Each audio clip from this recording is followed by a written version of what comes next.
Eh, Tidak ada kata nanti atau ntar atau besok, harus kelar hari ini. Baik, kita masih menunggu Mas Koko. Ini sebentar lagi beliau akan masuk dan kemudian akan request. Saya tinggal mengapprove aja. Mudah-mudahan tidak perlu waktu lama. Ini saya akan sapa beberapa teman yang sudah masuk. Antara lain ada, bentar ya, saya putar balik dulu. Ya, banyak teman baru nih. Eh, ada Dais Anwar, ada Agi Aksana, Abi Farudin, kemudian ada Miko Milk Bubble. Ya, ini lagi ngetop nih Bubble-Bubble.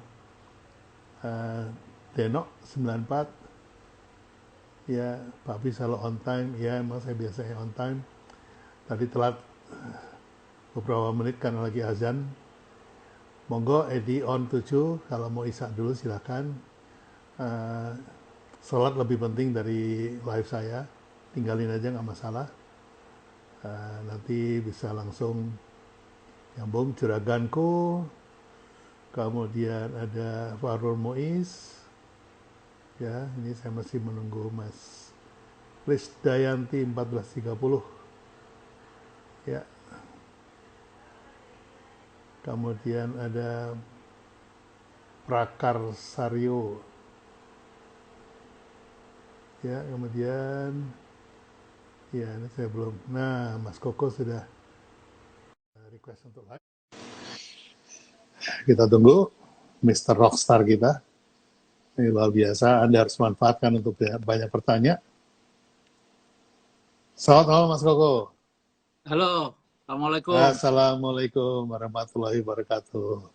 Waduh, akhirnya kita ketemu juga di udara. Iya nih. Ya, masih diam di rumah atau itu kelihatannya belakang banyak speaker tuh? Iya, ini jadi ada ceritanya ini Pak Bi. Oh gitu Eh, ya? Akibat lockdown ini kan kita jadi ublek-ublek rumah nih, gitu. Ya, betul, betul, betul. Ternyata ada satu ruangan ini 5x6 yang dulunya saya pakai sebagai home theater Oh awalnya. gitu. Jadi namanya home theater dulu, wah, udah bikin itu. Habis itu hobi foto, saya rubah jadi studio foto. Habis itu anak saya kan hobi ngedrum nih, musik, Ya. punya studio recording di luar sana. Oh, Habis itu dua-duanya hobi ngedrum keluar sekolah keluar semua kan. ya, Studio tutup, kosong. barang taruh mana? Akhirnya taruh sini. Nah, kemarin-kemarin ini jadi gudang ini istilahnya. Jadi penuh dengan speaker, gitar, segala macam. Ya, Nah, ya, itu ya, ya. eh, wah ini harus dikaryain lagi nih. Jadi yang keempat saya rubah jadi eh, ruang kerja saya nih sekarang Ya, sekarang di emang studio. Nah, kelihatannya ceritanya hampir sama semua begitu. Ini sebetulnya kantor saya di rumah. Kalau saya nunggu Putri Tang beresin domestic problem, udah beres nyuci, beres masak, kita berangkat ke kantor. Nah, saya ngetik dulu di sini. Lama-lama jadi gudang juga, Mas. Ada sepeda, ada macam-macam. Ya, eh, tapi nggak apa-apa lah.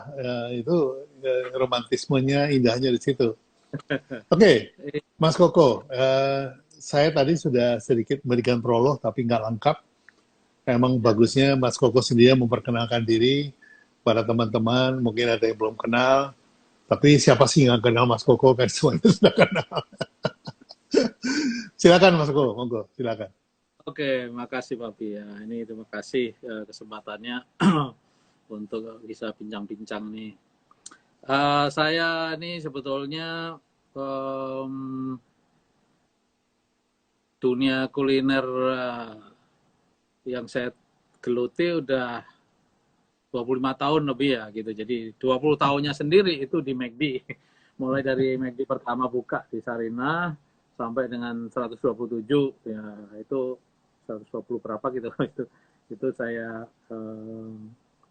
apa itu namanya tangani di sana.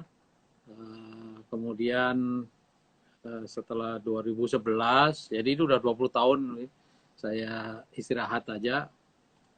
Setelah dulunya itu mulai dari franchise, kemudian corporation, kemudian dilepas ke Sosro ya, jadi franchise lagi. Nah, saya istirahat apa itu namanya cari mainan yang lain lah gitu. Saya main hotel dulu lah gitu, jadi kuliner ntar dulu deh gitu, istirahat. Nah, habis itu udah jalan, saya main di training juga gitu, karena itu passion saya nih untuk share ilmu. Ya, kemudian ya masih balik-balik konsultan juga di airport, bukain restoran, ada berapa ya itu 24 restoran di airport Terminal 3 tuh yang di domestic airside ya. Itu bantu ya, waktu itu jadi franchise sih, jadinya kita beli apa tuh brand banyak yang kita buka di situ ya, ada Liberica lah, ada bekal dari ibu, ada apa tuh namanya Papa ada bakso, ada macam-macam lah gitu, sebanyak banget. Itu kemudian ya ketemu Pak Bil lah itu waktu dulu itu 2014 atau berapa gitu. Iya betul. Itu nggak sengaja bulan puasa begini kan, sore-sore ya, gitu di acaranya Pak Api, terus diminta ngobrol sampai akhirnya jadi workshop segala macam. Iya betul. Ketagihan nih jadinya. Program workshop dan sebagainya, konsultan, dan sampai sekarang sih gitu. Jadi bikinin mulai dari nol sampai buka restoran namanya, dan scale up segala macam gitu. Saya senangnya yang scale up. Kalau restoran yang satu digedein mungkin biasa, tapi kalau buka cabang banyak, nah itu spesialis saya gitu. Ya, karena di McD kan dulu saya ingat tahun 97 saya tangani itu kan dari 120 jadi 60, terus di tangan Mas Koko naik lagi jadi 120 atau berapa gitu. Betul. Spesialisasinya emang bukan cabang baru ya. Ya, jadi gimana ya, saya masa-masa enak, masa-masa nggak enak, masa-masa enak lagi saya lewatin itu. Jadi krisis yang 98 itu, yang dolar dari 3.000 sampai 15.000, itu krisis juga sebetulnya. Walaupun agak beda sama ini, tapi ada kemiripannya di beberapa hal mirip sama. Artinya kenapa saya bulan yang lalu di Coolgram bisa ngomong bahwa nanti setelah krisis lewat pasti ada new normal kan? Nah, itu karena saya pernah ngalamin dulu. Akan ada new normal itu, dolar dari 3.000 menjadi 15.000 atau 9.000 apa, itu kan new normal. Yang dulunya landlord itu hanya ngecharge kita pakai dolar, akhirnya nggak boleh kan, jadi rupiah semua. Itu new normal itu. New normal. Nah, ini akan ada kayak gitu lagi nih nanti setelah COVID akan ada new normal lagi gitu. Nah, inilah yang nanti kita mungkin bisa bahas bersama itu mengenai apa saja new normal itu yang akan kita alami di ini ya. Jadi lumayan kan waktu itu dibantu Pak Pi untuk bangkit di masa krisis itu nih. Berbuat sesuatu yang melawan arus nih ya. Nanti kita ngomongin nih apa yang kita lakukan melawan arus sehingga yang semua A kita B sendiri. Jadi kita stand out gitu. Semua tiarap, kita teriak sendiri. Oke, baik teman-teman. Ini Mas Koko memberikan ulasan sedikit apa yang mau kita bahas, yaitu kita sekarang ada PSBB, tapi Mas Koko punya SSC. Nah, ini mesti kita gali. Apa itu SSC? Nah, itu formula memanage bisnis restoran dari rumah di era COVID ini. Bagi yang sudah mutusin bisnis restonya harus tetap jalan, filosofinya kira-kira the show must go on. Monggo, silakan Bang. Iya, iya. Jadi kita agak luasin ya, artinya pengertian memanage itu kita nggak sempitin tapi kita luasin. Dalam arti begini nih, sudah menjadi kenyataan bahwa saat ini kita berada di krisis, situasi yang krisis. COVID ini, yang semua dipaksa untuk apa tuh namanya, membuat sesuatu yang tidak umum, tidak pernah dilakukan, nggak normal lagi gitu. Dipaksa ini, dipaksa oleh situasi. Tapi satu pihak, kita ini pas di rumah ini, kita ini sebetulnya bisa melihat apa yang sudah kita laksanakan itu dari point of view gitu. Ya, salam dari Bu Tita, Mas. Oh, salam dari Bu Tita. Oh, okay. Salam Bu. Sampai ngantar kopi. Ya, jadi kita bisa lihat dari apa tuh namanya, helicopter view gitu ya istilahnya. Jadi bisnis kita ini bagaimana nih gitu. Kalau kita berada di day to day terus itu meeting dengan itu, biasanya kita nggak bisa zoom out gitu. Nah, sekarang ini work from home ini kita jadi zoom out sebetulnya. Bisa melihat what have I done gitu dengan bisnis ini. Nah, oleh sebab itu di Coolgram saya sebulan yang lalu di resto manajemen itu ya, di grup ini forum resto manajemen itu, saya sudah ingetin bahwa you like it or not, apapun yang Anda lakukan sekarang harus dihitung dulu. Gitu. Kan tadi kita sudah ngomong bahwa kalau kita mutusin jalan, berarti kita tahu bahwa cash flow kita bisa berjalan berapa lama. Nah, nggak berjalan pun juga begitu sih, gitu. Tapi kalau mau berjalan itu, berjalan yang seperti gimana kan the show must go on nih, gitu. Oke, kita tetap buka, gitu kan. Nah, the show must go on. Tapi go on yang gimana? Yang berjalannya seperti nah, ini yang semua sebetulnya, karena ini sudah berjalan 1 bulan atau 1,5 bulan, situasi COVID ini, khususnya di Jakarta yang sudah ngerasain itu, pasti sudah ngerasain A, B, C, D itu, ada yang berhenti lakuin, ada yang mulai lakuin, dan segala macam, ada yang pivot, segala macam. Nah, tapi yang saya mau introduce adalah bagaimana kita agak organize dikit lah gitu, karena apapun yang kita lakukan itu sebaiknya emang ada rencananya gitu. Bahasa kerennya ada planningnya gitu. Cuman kan kalau terlalu banyak teori, pada marah semua juga, wah teori dulu. Action. Kapan jalannya? Oh, benar. Tapi action yang bagaimana? Karena begini masalahnya, kalau di masa krisis, asal action bisa menggerus cash flow kita gitu kalau salah kan. Kita harus hati-hati gitu. Yang langkah pertama di program yang saya jalankan lain itu sebenarnya kita hitung dulu bahwa worst scenario dari bisnis kita itu seperti apa. Ada yang langsung pokoknya tutup. Oke, itu nanti ya story kedua. Tapi yang sekarang tetap jalan, itu kan saya waktu itu minta hitung bahwa salesnya turunnya berapa nih gitu. Is it 50%, is it 70%, is it 90% turun, tinggal 10% stok gitu. Oke, kan disimulasi ini gitu. Nah, setelah simulasi ini, hal yang terpenting adalah untuk bisa cash flow break even, itu berapa revenue yang dijalankan. Jadi ini kalau sudah memutuskan untuk jalan ya, itu sebetulnya KPI-nya tetap ada nih, di performance indicator-nya tetap ada bahwa target kita adalah cash flow break even kalau bisa gitu. Artinya apa? Nggak ada subsidi, tetap bisa berjalan, jualan terus, tapi nggak ada subsidi. Kalau ada toh jangan banyak-banyak gitu, karena itu ngerus cash flow. Jadi berapa tapi itu perlu yang penting berapa. kalau misalnya katakanlah sehari dulu 10 juta normalnya, terus sekarang jadi 5 juta, itu simulasi ya itu. Wah, masih kegedean kayaknya 50%, nggak nyampe nih kita 70%. Jadi tinggal 3 juta nih.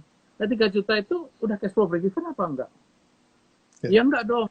Gimana caranya? Iya, itu sekarang. Ya. Nah, itulah makanya saya introduce satu formula SSC tadi, itu ini sebetulnya. Wah. Stop, start, continue. Nah, biasanya ini bunyinya start, stop, continue, gitu. Start, stop, continue. Itu biasanya begitu. Yeah. Itu kalau kondisi normal.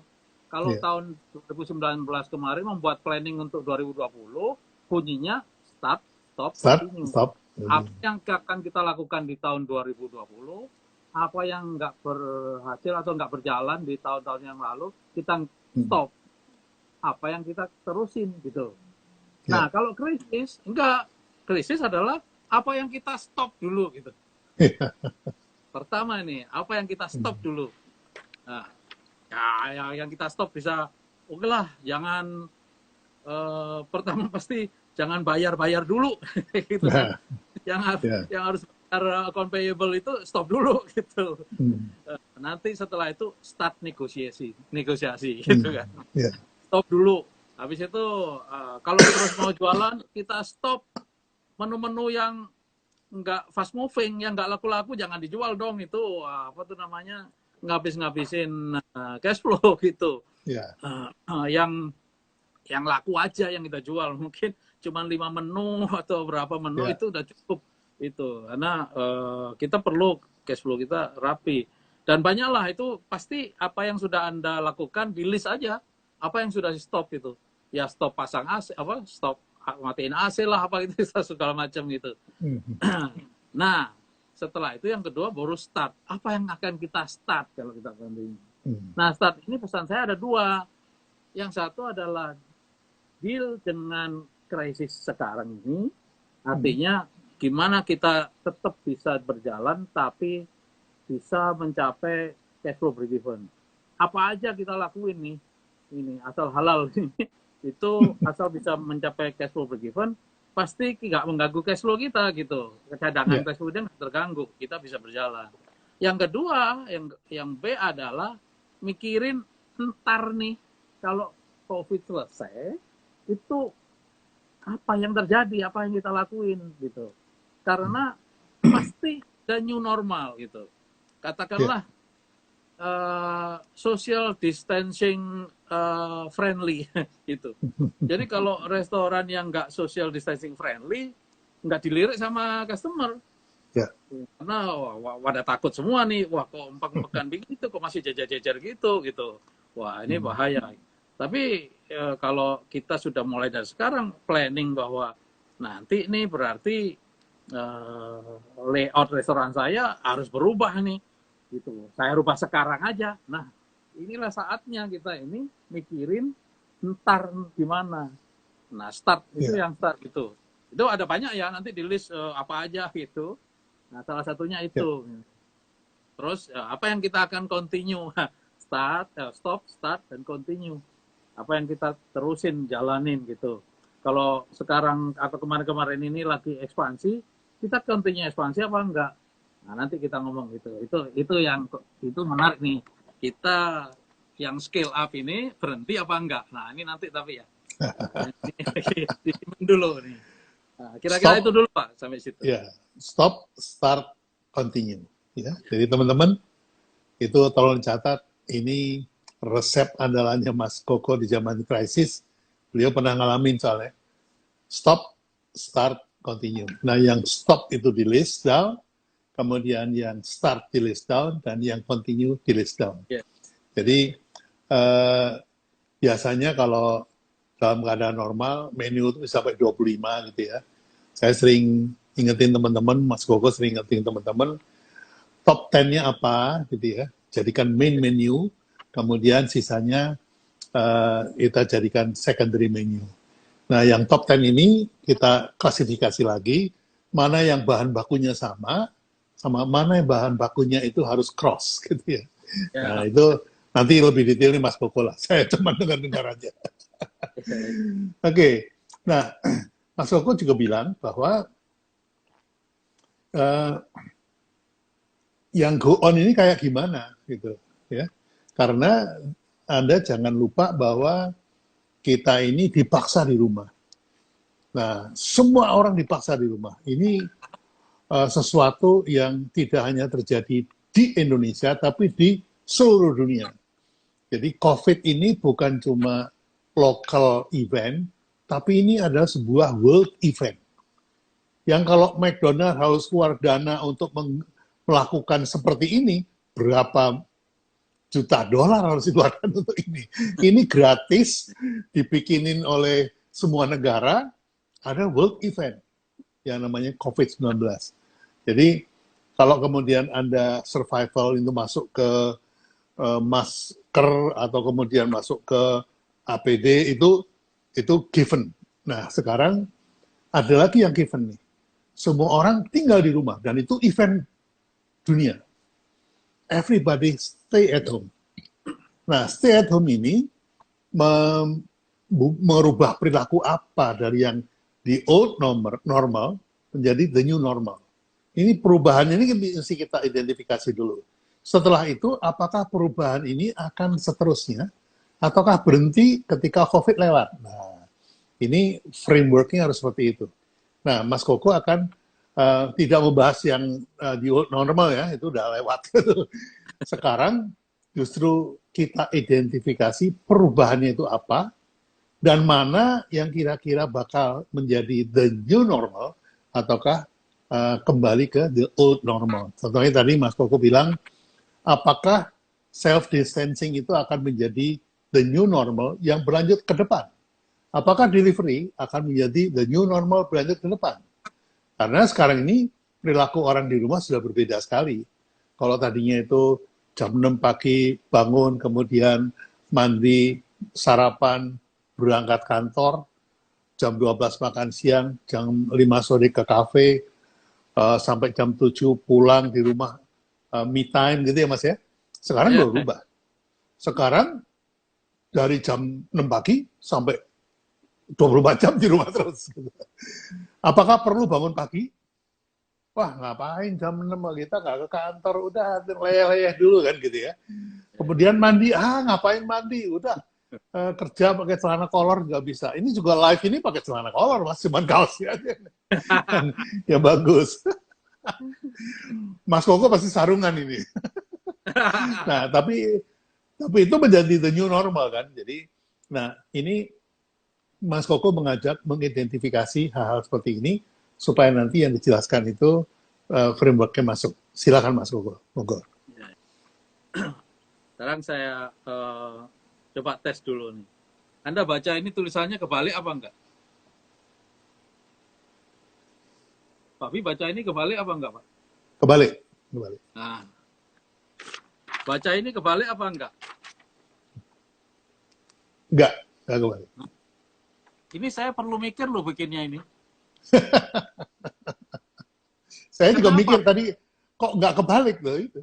Nah, kenapa Pak Bi? Saya itu memperhatiin setiap kali Pak Bi live, kadang-kadang Pak Bi itu entah itu endorse, entah enggak, ngambil sesuatu, ditunjukin. Tapi brandnya itu kebalik. Nah, new normal nanti, salah satunya adalah mungkin live IG seperti ini banyak dilakukan oleh influencer-influencer gitu. Nah, lah influencer itu kalau dia nunjukin brand Anda dan kebalik seperti ini misalnya, menunjukin gini, lah kan gak kebaca sama audiens. Tapi kalau gini, kebaca apa? Iya, betul. Nah, ini berarti is a new normal. Anda sudah harus mikirin bahwa bagaimana brand ini nanti Anda bikinnya begini nih. Nah, ini salah satu contoh aja gitu. Iya, betul. Ya, jadi kalau mau tanya gimana caranya Pak Fo, Anda ingat ambulans nggak? Tulisan ambulans Ya, itu kalau spion gimana? Kalau lihat biasa kan kebalik, tapi kalau dari spion kan enggak. Ya itu sebetulnya caranya. Nah, tapi ini satu new normal. Masih banyak lagi akan new normal itu, tapi yang menarik adalah begini. Tadi Pak Abi kan bilang bahwa apa saja yang kita bisa lakukan pada saat kita memutuskan go on itu, bagaimana caranya kita supaya go on nggak asal go on aja gitu. ya, Nah,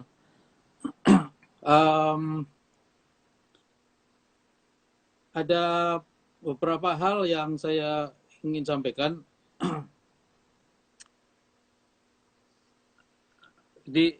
Pak Bib seringkali berbilang bahwa kita ini untuk memenangkan hatinya customer, kita tahu apa ritualnya. Ya tadi kan dulu ritualnya mereka belakang ke kantor, makanya di rumah sarapan, tapi siang makan di kantor. Malam kadang makan di rumah, kadang mampir di restoran. Nah, itu adalah normalnya, ritual normal. Mahasiswa biasanya pulang kuliah ke restoran yang sekaligus makan malam dan beli satu minuman, nugas sampai restoran tutup. Kan itu mahasiswa. Itu ritual mereka. Nah, sekarang ritualnya morat-marit. Gitu. Ritual sekarang ini morat-marit. Kita kalau mau ngomong bahwa we have to know our target market. Target market yang mana? Target market yang jelas-jelas kita ini sekarang morat-marit ritualnya. Gitu. Nah, untuk melihat atau mitigasi ini, tidak ada lain di masa krisis ini, kita nggak bisa ngikutin ritualnya mereka yang biasanya di normal kita lakukan, karena ritual mereka morat-marit sekarang. Yang bisa adalah kita dictate mereka. Kita dikte mereka. Begini aja, gitu. Dibentuk ya, Mas. Iya, jadi katakanlah begini. Sekarang kan mereka nggak bisa datang ke tempat kita, ke restoran kita.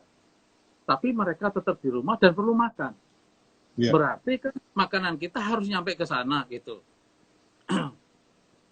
Sedangkan kita harus pakai saat ini karena nggak siap punya delivery sendiri, harus pakai third party, which is bisa pakai GoFood, itulah GoFood, GoGrab segala gitu pakai mereka. Nah, nggak untuk kemudian kita bikin sendiri saat ini nih gitu. Nah, cuman kita bagaimana caranya membuat mereka ini punya ritual baru gitu. Artinya ya, jadi kita harus kalau nggak bisa ngikutin ritual karena morat-marit, ya kita dikte. Misalnya begini, Anda setiap tanggal genap masak sendiri aja. Tanggal genap masak sendiri, tanggal ganjil beri kita. Atau kebalik, tanggal ganjil masak sendiri, tanggal genap beli online aja. Makanya mungkin kita campaign barengan Pak Bi. Kita bikin Polnas, kita Molnas itu, hari makan online nasional. Karena begini efeknya domino. Jadi kalau memang benar-benar bahwa orang itu setiap tanggal genap makan online, itu sebetulnya kan ngebantu bisnis restoran nanti beli bahan baku, ngebantu supplier, membantu karyawan dan itu. Nah, pokoknya yang mampu ya belilah gitu, yang nggak mampu berbeda lagi situasinya. Tapi selama bisa ini kalau bisa setiap tanggal genap ya kalau enggak seminggu 2 kali atau 3 kali. Tapi kalau kita ini sekarang sebetulnya nih, kalau secara nasional kita ngomong bahwa Harmolnas setiap tanggal genap, itu ini akan ekonomi akan berputar nih. Ya, ini masalahnya kita menciptakan ritual baru gitu. Jadi kita dikte gitu. Nah, ini nggak tahu ya masing-masing Anda semua sesuai dengan kondisi dan nature dan bisnis Anda, pasti bisa mikir kreatif seperti contohnya yang tadi itu gitu. Ya, Ritual itu dibikin sama kita gitu. ya, Kayak Apple aja membuat ritual kita baru gitu. Dari biasa pakai Windows jadi pakai Apple, itu kok dia menciptakan suatu betul. apa? Dia kan bukan ngikutin tren, tapi dia menciptakan tren gitu. Nah, Iya. ini Saya, iya. kira-kira begitu.